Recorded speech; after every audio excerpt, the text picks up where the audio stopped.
Conta-se que o monge e filósofo Anselmo da Cantuária, que viveu entre os séculos 11 e 12 depois de Cristo, certa vez viu um menino com um pássaro.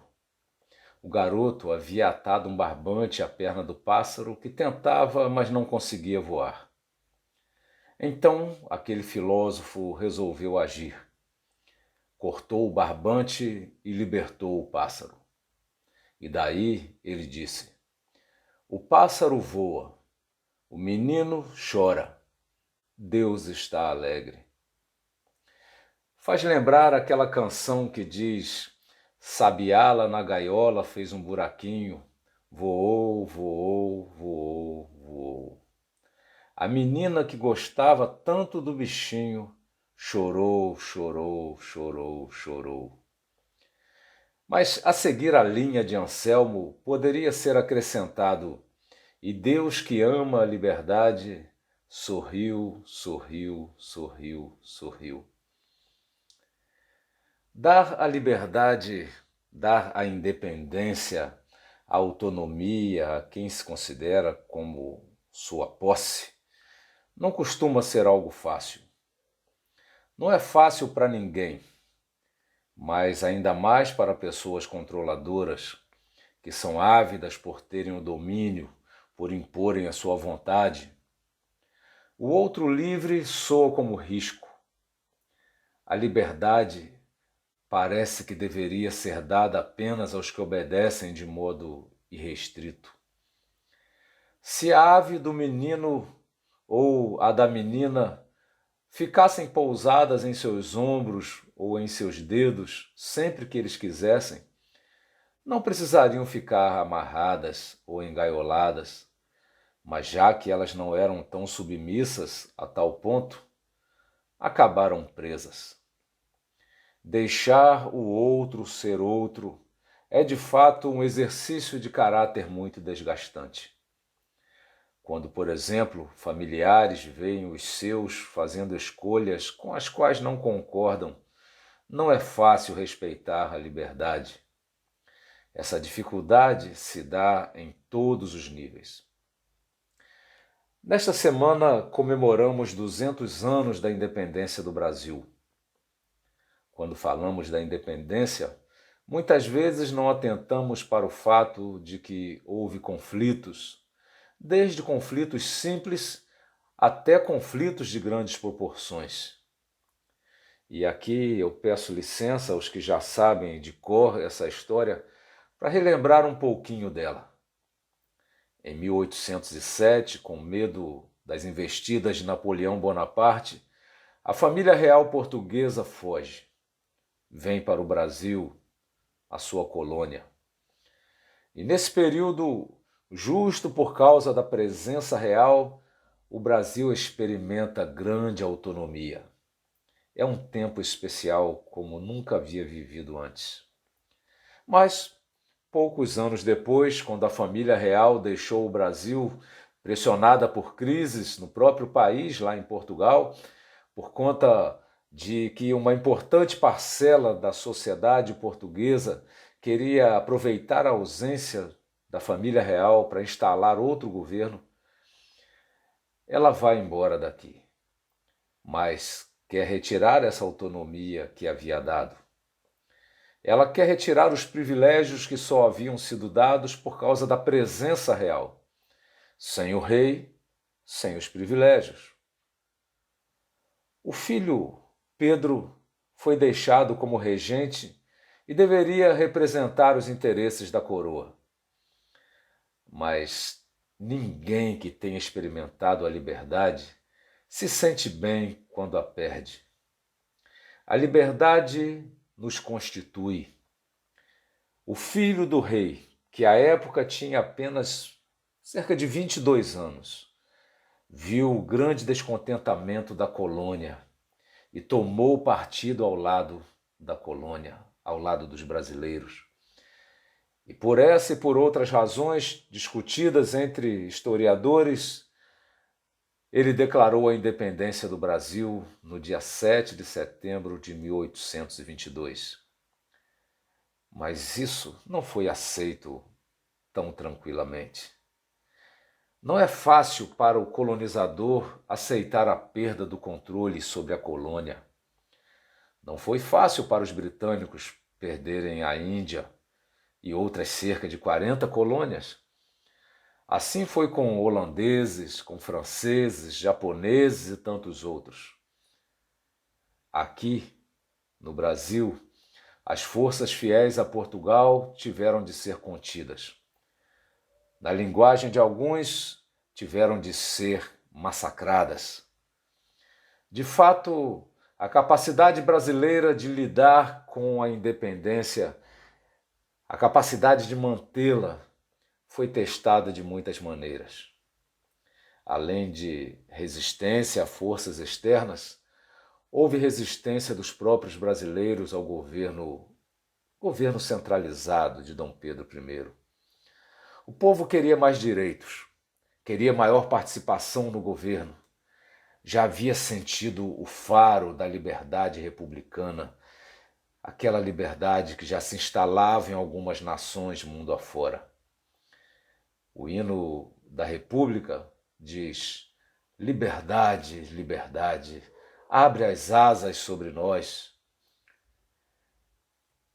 Pelo que podemos ver, liberdade não é algo estável, algo que se conquista uma vez e depois pode se despreocupar a respeito dela. Não, a liberdade não é algo estável. E a instabilidade da liberdade também não é algo para o qual devamos dar de ombros, fazer pouco caso. Eu lembro aqui do fogo simbólico da pátria. Quando era criança, esta chama chegou à pequena cidade onde ainda moro.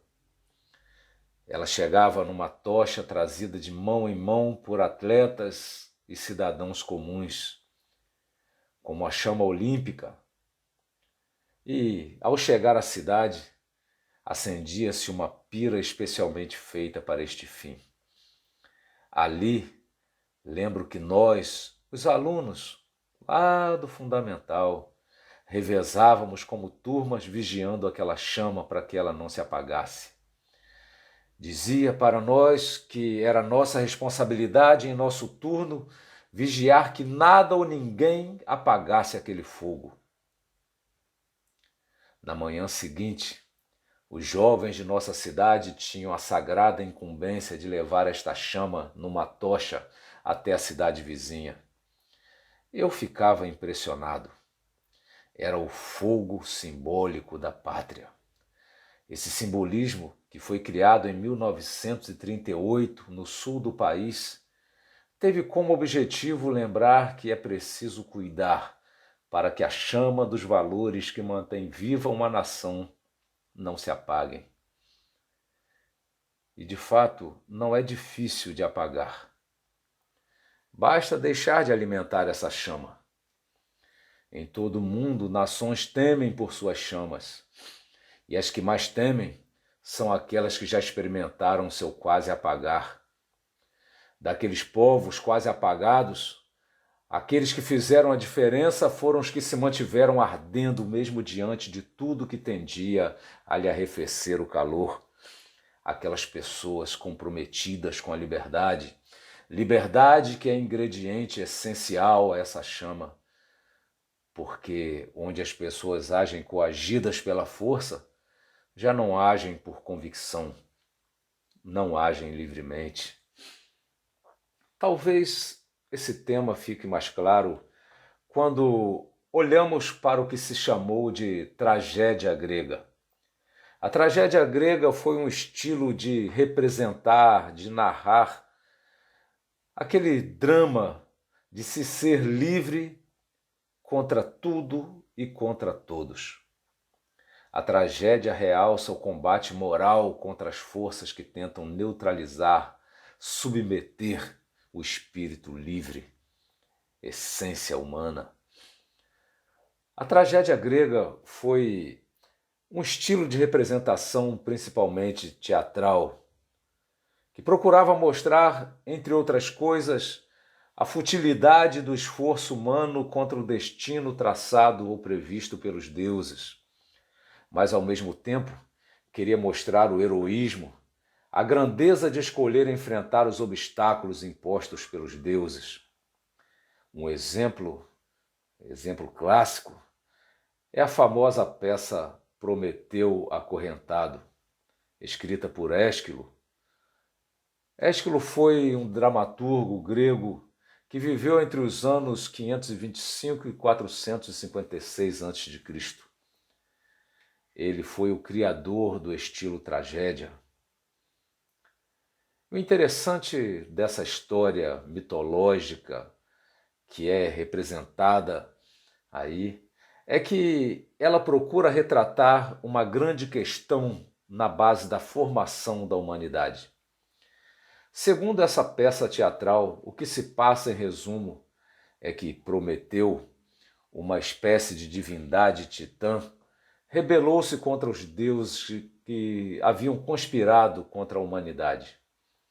Prometeu ficou a favor dos seres humanos e roubou alguns itens divinos essenciais para a sobrevivência humana e entregou para os pobres seres humanos. Por conta disso, Prometeu foi caçado, foi acorrentado a uma rocha onde deveria permanecer para sempre. E sendo atacado por uma águia que lhe devorava o fígado a cada dia. À noite esse fígado se restaurava e no dia seguinte era novamente devorado, e no outro dia novamente, e no outro dia novamente, pelos tempos eternos. Acontece que não faltaram aquelas visitas a Prometeu acorrentado, dizendo a ele que ele deveria ceder a Zeus e aos demais deuses que causaram aquele tormento a ele, que ele deveria se reconhecer culpado, que ele deveria se reconhecer errado. E assim, então, submetendo-se à autoridade, deveria gozar da liberdade. Mas Prometeu não entendia assim. Convicto de ter feito o que era certo, ele entendeu que ser livre significava não se submeter, mas, ao contrário, enfrentar. E é isso que a tragédia grega quer mostrar, que é preciso atitude heróica para enfrentar as forças que querem controlar sua liberdade. O que significa retirar sua liberdade? Controlar a liberdade é retirá-la. Como disse o filósofo Lucas, é em instantes como estes que energias misteriosas extraem do homem sua essência, obrigando-o a se concentrar naquilo que ele verdadeiramente é, aquilo que ele é no sentido mais profundo. Ele diz que, diante do trágico, o homem se revela em seu máximo. Mais que isso, diante do trágico, tomamos consciência de quem somos. Tomamos consciência de aspectos que não compreendíamos de nós mesmos. E eles, então, agora se tornam transparentes para nós. Para ele, é quando estamos diante desses limites intransponíveis que nós podemos mostrar a altivez de nosso caráter. Isso me fez lembrar de uma entrevista da Rainha Elizabeth II da Inglaterra, agora saudosa rainha. Nessa entrevista ela falou sobre a dificuldade de usar a coroa. A coroa mede 31,5 centímetros de altura e pesa um pouco mais de 1 quilo. A moldura é feita de ouro, prata e platina, decorada com 2.868 peças de diamantes, 273 pérolas, 17 safiras, 11 esmeraldas e 5 rubis. A coroa é pesada.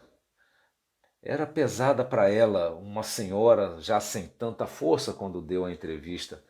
E ela disse que ao usar a coroa tinha de tomar muito cuidado, não só para não deixá-la cair, mas porque se ela inclinasse a cabeça, temia que o peso da coroa fizesse quebrar o seu pescoço. Para evitar isso, ela tinha de estar sempre de cabeça erguida, que tudo o que ela precisava ver deveria ser erguido até ela, não ela se rebaixar para essas coisas. Nós podemos ver aqui um simbolismo da altivez necessária àqueles que carregam a responsabilidade de sustentar a nação. A coroa é um símbolo, e como símbolo aponta para algo que o ultrapassa. Ela aponta para a riqueza dos valores que compõem o reino, valores que se sustentam apenas de cabeça erguida.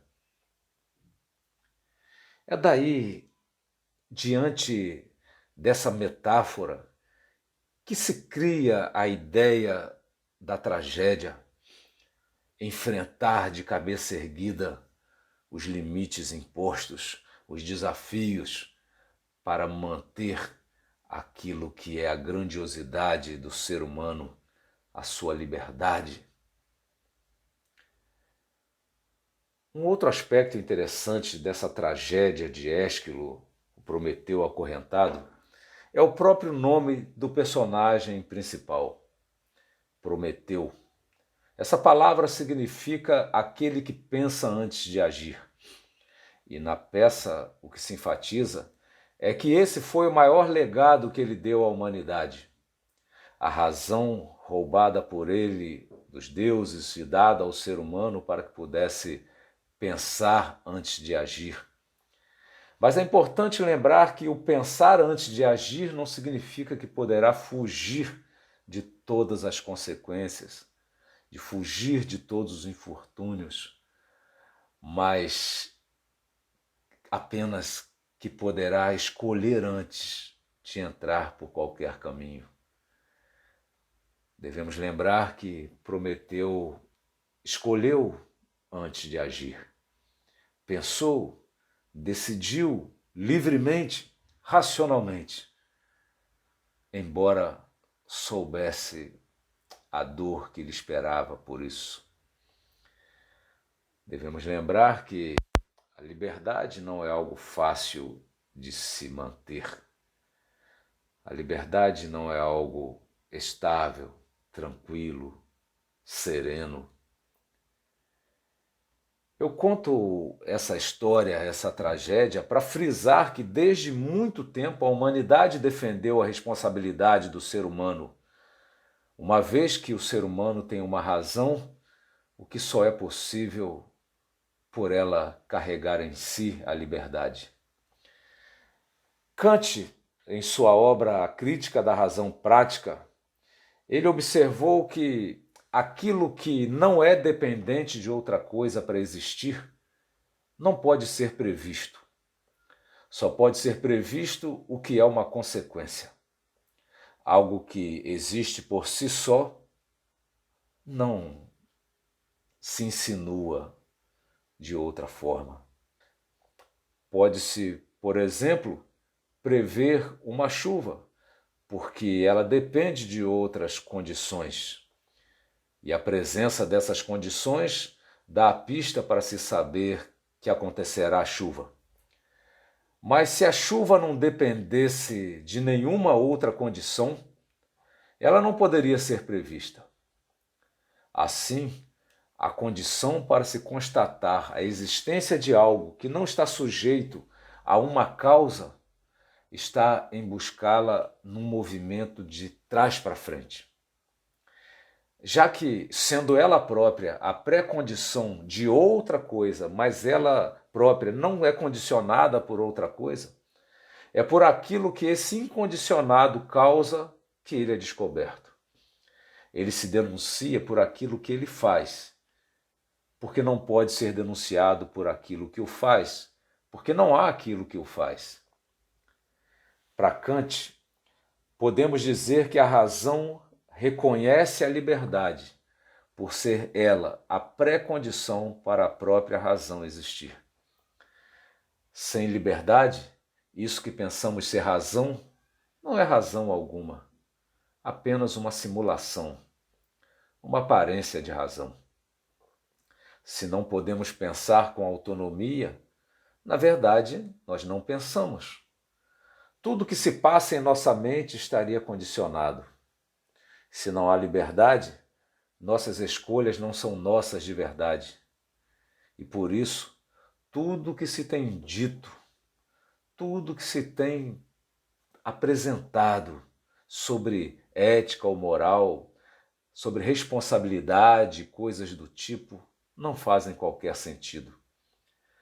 Tudo que pensamos ser verdade ou mentira, bom ou ruim, não seria resultado de uma análise neutra da razão, mas o resultado de determinismos psicológicos. Se não pensamos com liberdade, não pensamos, apenas pensamos que pensamos. Por outro lado, se há em nós uma racionalidade verdadeira, então nós temos escolha. Podemos mesmo decidir. A liberdade existe.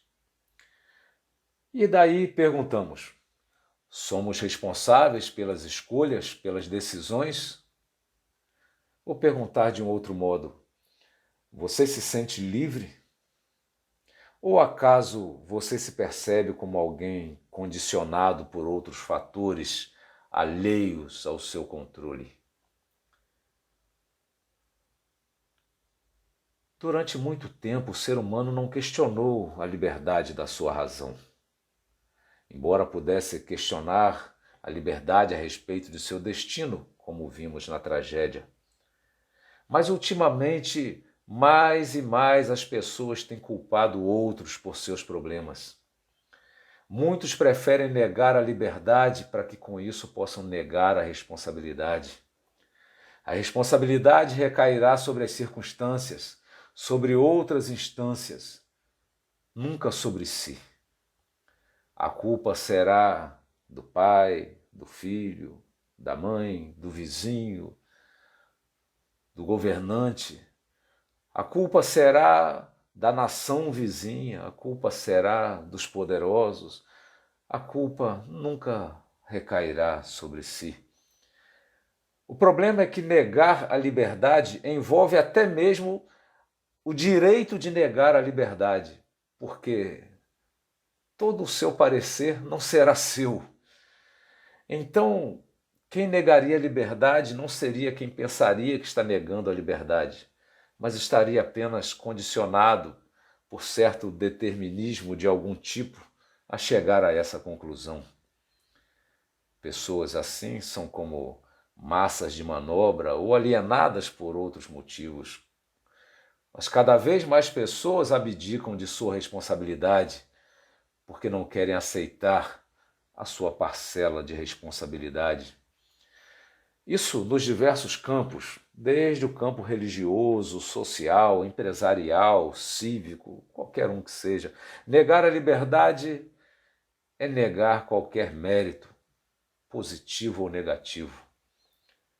Em todo caso, é quando as barreiras são colocadas que percebemos que somos nós que temos que decidir.